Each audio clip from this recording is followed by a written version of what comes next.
আবারও একটা নতুন ভিডিওর সাথে হাজির হয়ে গেলাম। এই যে আমি পটল কেটে নিয়েছি, পটলটা এখন তেলের মধ্যে ফ্রাই করে নেব। পটলটা এখন দিয়ে দিলাম।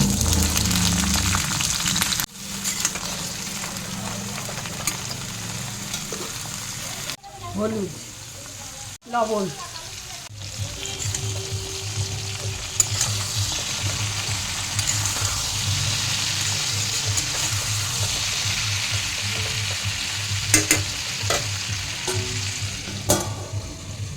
একটা মশলা রেডি করে নেব। আদা, কাঁচা লঙ্কা, সাদা সর্ষে আর পোস্তদানা, এটা ভালো করে পেস্ট করে নেব একটু জল দিয়ে। এবারে পটলটা ভাজা ভাজা হয়ে গেছে, পটলটা এবার আমি মিক্সিতে পেস্ট করে নিয়ে আসবো, নিয়ে ঠান্ডা করে নেব।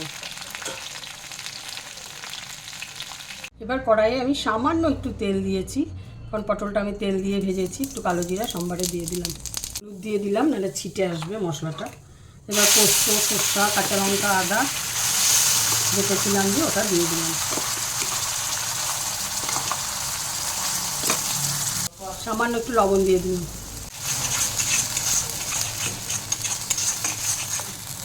মশলাটা ভাজা ভাজা হয়ে গেছে, এবার আমি পটল বাটাটা দিয়ে দেবো।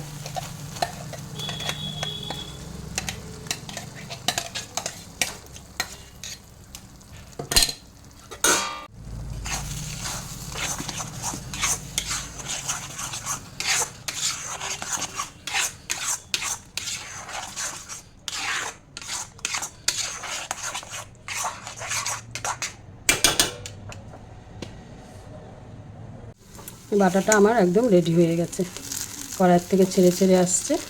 এখন এটাকে নামিয়ে নেব।